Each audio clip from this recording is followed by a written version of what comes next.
So Diarmuid, it is great to be here with you today, and congratulations on the new role. And I'd love if you start off by telling us a little bit about, why you left your nice job in Cambridge and decided I'm going to come back and take on Research Ireland. Yeah, well, I loved my time in Cambridge and I loved my role in Cambridge, but a kind of new job, new agency, a kind of new commitment to research and innovation within the country.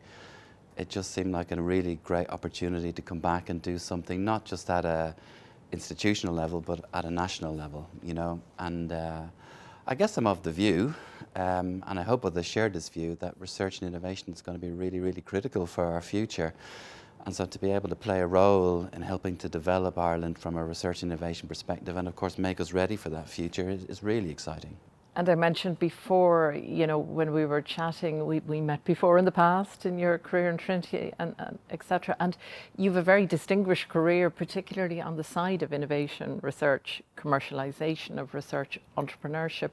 Would you take us through that a little bit, a potted history of your story to hear, please? Yeah, I mean, I've been very lucky in that I've been able to kind of operate at that interface between research, innovation, corporates, venture capital investment, and all of those things combined have made a kind of very rich career for me. I've really enjoyed it. So, like a lot of people, I did a PhD, and a lot of people in the research environment, I did a PhD, and I then postdoced, but I was very lucky to kind of research in really global great places like Princeton, like Kyushu University, and so I got a very good sense early in my career what great looks like.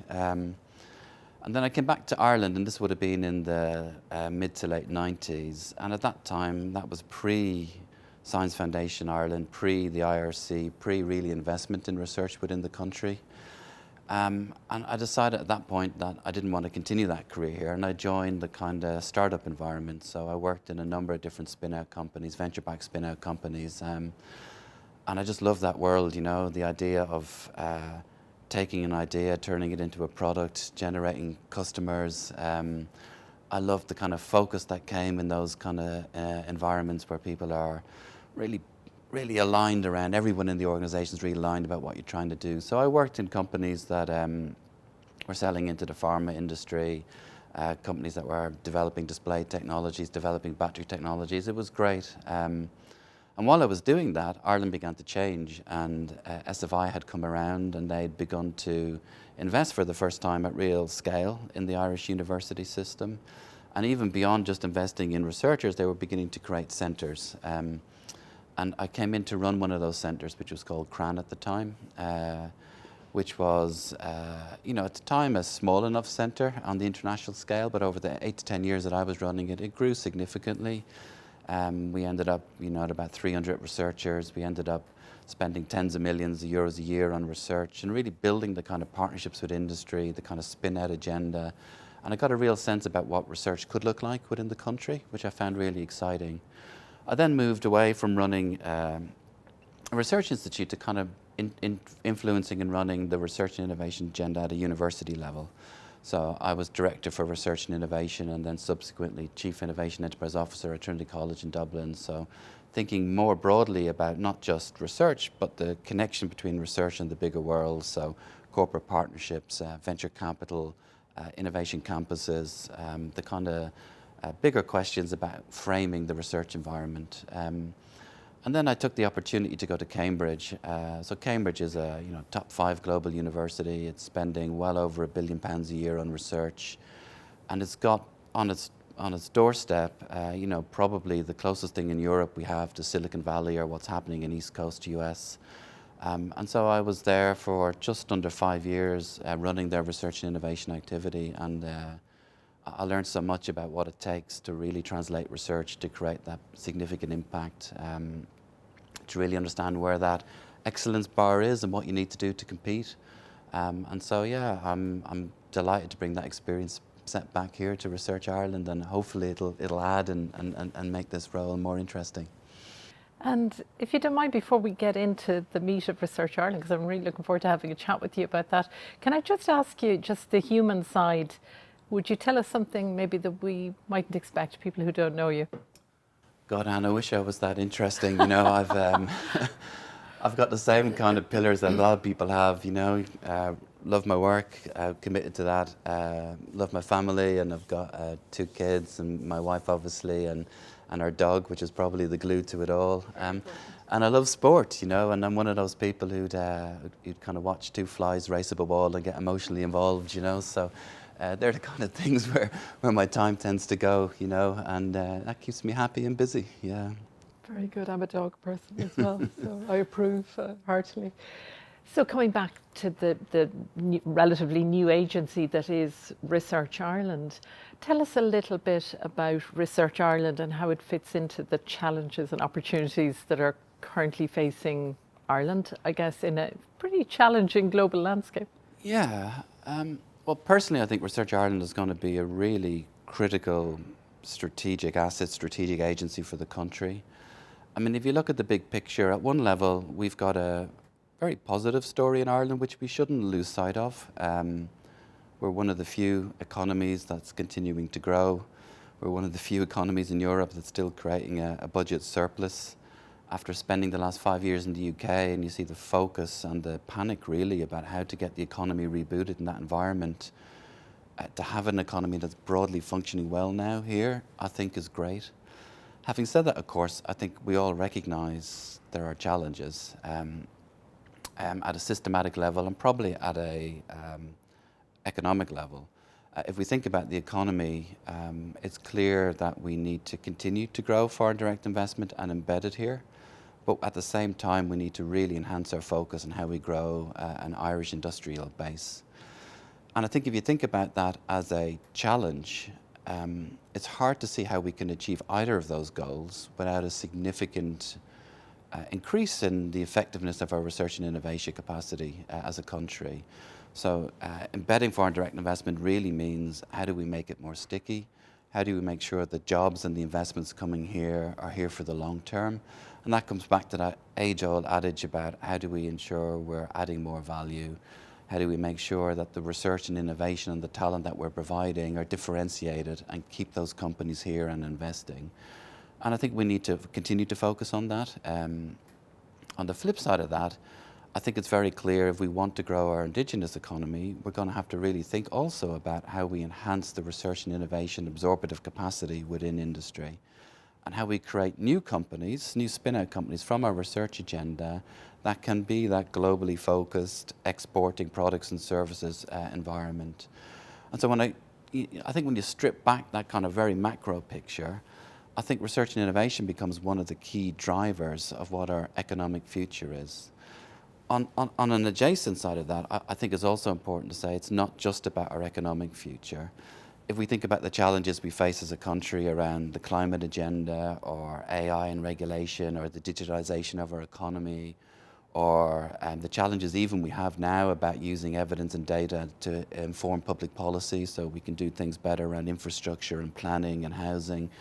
You know, all of that is also informed and enabled by an enhanced research and innovation environment. It's also enabled by a PhD trained talent base who can bring that critical thinking, bring that analysis, bring that understanding of data into public service life, into NGOs and into industry. So for me, research and innovation is really a kind of core pillar. I think we've moved, I would say, from a kind of nice to have to a must have for that kind of environment. And that's why I'm excited about Research Ireland and the role it can play over the next number of years. And just to dig into a few of the things you mentioned there, that whole side of, it's very much part of the government's economic plan, I suppose, to really push indigenous startups, for example. So, you have Enterprise Ireland talking about creating 5,000 startups in the coming 5 years. What role does Research Ireland have there? Because I think sometimes people forget how important the research side is, and that actually often results in some of the most remarkable startups. Yeah, look, I would say we have 3 primary roles. The first role is to invest in ensuring we continue to have the kind of research and innovation talent that can feed the growth opportunities in those companies. So at the moment we're investing somewhere between 4,000 to 5,000 PhDs at any given time. We're investing in about 1,000 postdoctoral researchers. And in many ways, that is the engine of talent that will enable those companies to continue to grow and be successful. So the people piece is really important. The second thing is, I think, is we need to find a way to encourage Irish industry to be more research and innovation active. So that's about thinking about the programs that we run that connect our research environment to our indigenous industry base, to Irish companies. So how do we try to encourage those companies to recruit people to enhance their research and innovation? How do we get them to be more ambitious about the scale of their research and innovation programs? How do we get that connection, that porosity of people flowing between our companies and our research institutions? So that's the kind of second piece that we can look at. And the third piece really is about trying to help create the environment in which we're establishing new companies based on the intellectual property that comes from the research that we're funding, which I guess people classify as spinouts. And obviously, for me, that's a really important piece. We're investing, give or take, about 350 million euros a year in research. And what's really important is that we're very conscious about creating the pathways for that research to translate from the lab out. And that's partly about the talent, it's partly about the kind of innovation environment which we create within our universities and which we connect our universities to. And it's about the capital that we can help bring in to support the investment in that environment, particularly venture and angel investment capital. So obviously we work in tandem with Enterprise Ireland on those issues, but they're very much part of what we're trying to achieve. And are you optimistic that we can up the amount of great spinouts that we're generating? I am optimistic, So I think, there are reasons for optimism and there's challenges, So the last number I saw, which was for 2024, was that we'd attracted, spinouts had attracted about $250 million of venture capital funding, 254 million, which was a record year, at a time when actually venture capital is not flowing as much as you would like. So we're beginning to see a sense that there is a suite of opportunities that are coming out that are investable. And if you look at companies, I guess Equal One will be an example of a company just raised 60 million euros, a quantum technology company. That's a great example of a company that's coming out and beginning to scale and bring international capital in and become an internationally visible business. Another company I visited recently was APC, which is a company based out in Cherrywood, which is looking at, I guess, formulation of chemicals for drugs. I mean, just blown away by that company. That they haven't taken venture capital, but they're now at about 300 people. They've hired somewhere close to 150 PhDs out of our universities. So this is a real knowledge-driven business that is working with the globally leading pharma companies, using research and innovation to be differentiated on the international stage. So we've got those reference companies and more of them that are kind of deeply impressive. On the flip side of that, we're creating, like Europe, probably as many companies as we're seeing the US created. I mean, this is one of the kind of myths that I think the Draghi Report has helped to burst, which is that Europe creates as many spinouts and startups as America. It just doesn't scale them. And the numbers for Ireland are pretty similar. 1 in 10 of our spinout companies is raising more than 10 million euro of venture capital. Now, if I look at Cambridge in the UK and the Golden Triangle, I mean, most of those companies are having the capability to attract that kind of capital. It's not that there's a capital shortage, it's about quality. Here, I think we've got quality, but we have a capital shortage. So we have to really think about how we're going to scale those companies, and that's a problem set we're going to have to really reflect upon. Yeah, 100%. We can't ignore it. I mean, FDI continues to be vital for Ireland. It's holding up the economy to some extent. I find it remarkable when I'm talking to, the country managers of the multinationals, how these days they always talk about the talent.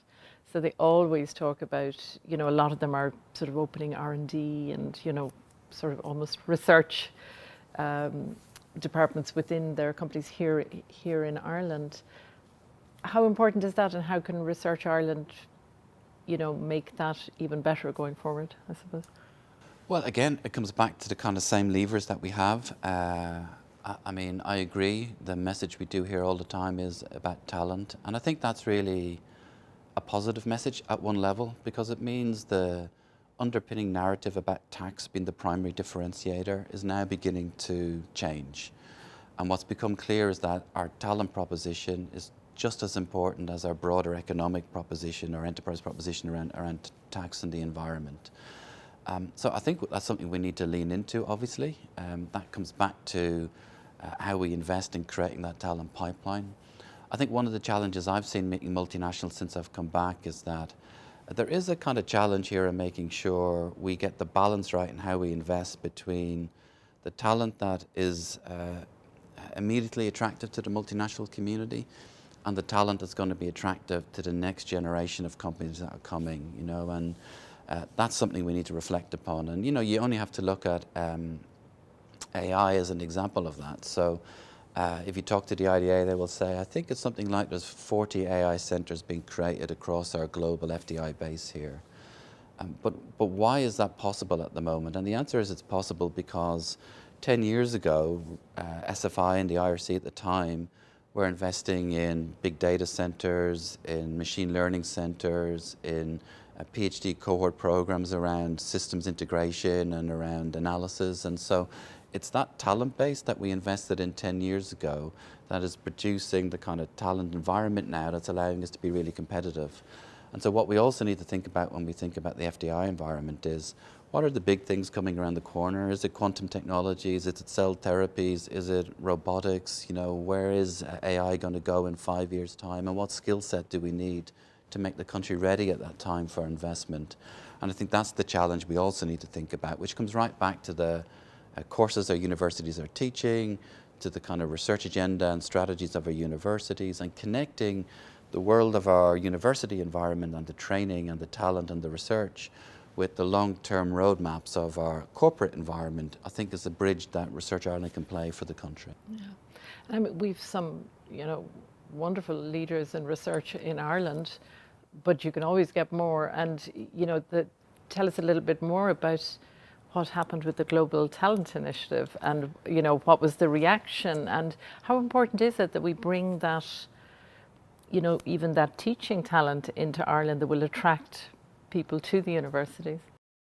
Well, look, the Global Talent Initiative is a proactive response to what we're clearly seeing in the world now, which is, I suppose people in some ways call it the war for talent, you know, the effectiveness of your environment, as we just talked about in terms about the FDI community and others, is linked to your capacity to attract and retain talent. And I think there's no question over the last number of years, you know, different countries have approached that in different ways. And I think we've definitely seen in the US an environment where there's been less focus on creating the environment where talent can flourish.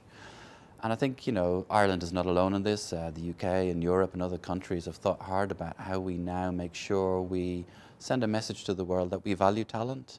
We value creating an environment in which that talent can flourish and they can build careers with real impact and real value. And I think in that context, you know, the Global Talent is about really sending that message in a meaningful way to the world. And what has really encouraged for me is that what we've seen is, I think there was about 150 applications from really esteemed global researchers who were looking to come to Ireland. So Ireland still remains an attractive place. Ireland still remains a place that can kind of interest really competitive talent.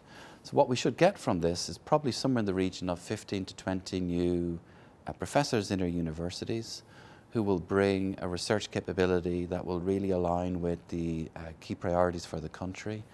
And, you know, in the end, a couple of individuals within an institution can really change the culture, raise the bar and understanding of excellence, attract infrastructure, attract industry partnerships, attract really great talent to work with them. And so I think by the end of this year, when we've announced this group of 15 to 20 new people that are coming, we will be setting a kind of an investment for the next 20 years of the kind of talent base that will drive our university system, which is really exciting. Yeah, fantastic. And infrastructure, you know, many people would say we haven't invested as much as we could have. How important is that, the physical infrastructure? We had the Tyndall announcement there recently, the 1 million invested into physical infrastructure. How big a thing is that? So, look, infrastructure is essential. I would say, you have to think about a research ecosystem as kind of hardware and software. The infrastructure is the hardware. If you don't have the right kind of hardware, it doesn't work. And then you need to have the software, the programs that use that infrastructure, the kind of activation programs that energize the people and the environment. You need both. But what's certainly happened in Ireland over the last 10 to 12 years is that we've had a subcritical investment in infrastructure. And that's led to an environment where, in some of our institutions, for example, I know some of physics departments have been only hiring computational scientists and haven't been able to hire experimental scientists because we didn't have infrastructure that was attracting the right kind of talent. So what we're seeing now is a reactivation. What's the word? Reactivation of that. So just late last year, Minister Lawless would have announced the Inspire initiative, which was 750 million, so $750 million investment over 5 years in refreshing the infrastructure within a university system. And I think that is going to just completely reset the bar as to how our universities are set up to compete.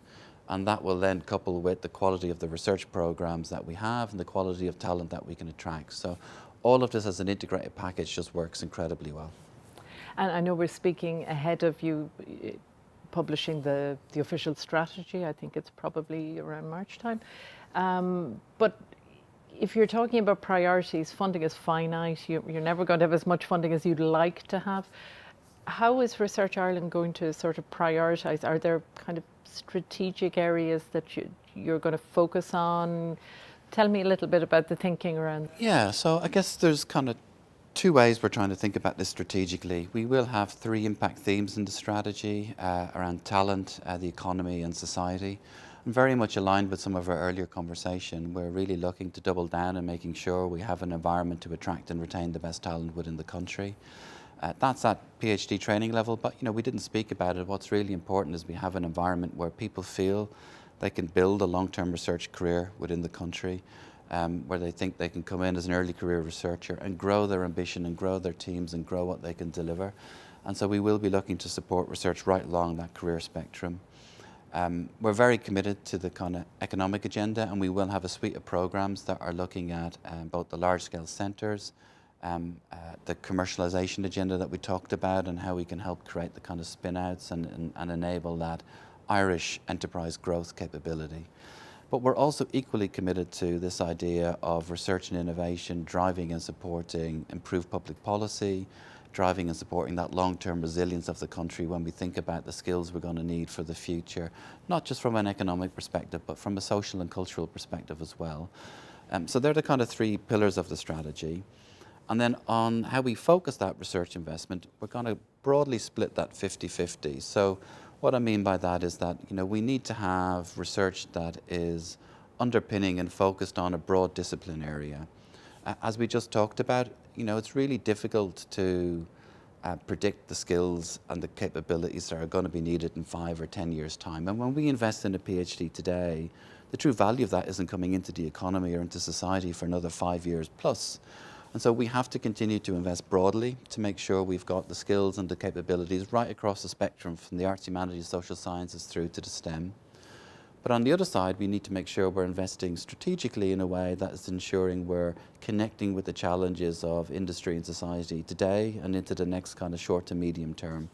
And so we will be looking at making sure we invest in areas, that are critical to the economy, be that pharma or medtech or AI or semiconductors or energy, these kind of key domains that we need to focus on as a country to make sure we're going to remain competitive in the short to medium term. And overall, are you optimistic for Ireland, and why?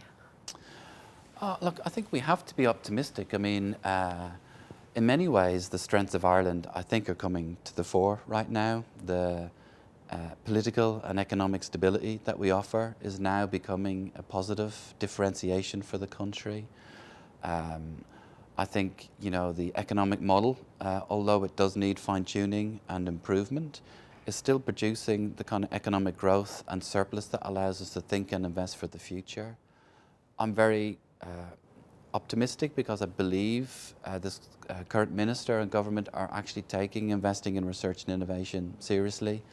And we're seeing, you know, further investment in the universities, further investment in infrastructure, further investment in global talent, further investment in PhD training. So I think that's very positive. On the flip side, I think we are also beginning to publicly talk about the challenges that we have, which I think is probably a good first step. Infrastructure is a challenge, you know, housing and our investment in public infrastructure, our investment in energy infrastructure also impacts upon the research and innovation agenda for the country. It's very difficult to attract and retain talent. It's very difficult to ensure that we can make our environment as attractive and competitive as possible unless those issues are solved. But I think, you know, we're now as a country beginning to recognise that and really put more energy and focus on that agenda.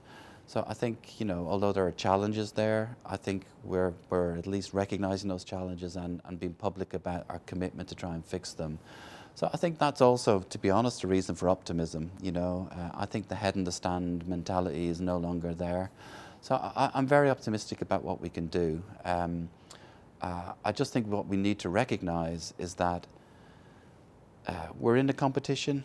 You look at small advanced economies around the world, you look at what's happening in Denmark or Singapore or the Nordics.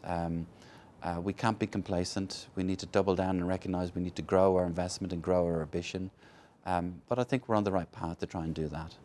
Listen, the very best of luck with the new role, and congratulations again, and thanks so much for taking the time to talk to us. It's a pleasure. Thanks so much. It's been great to chat with you.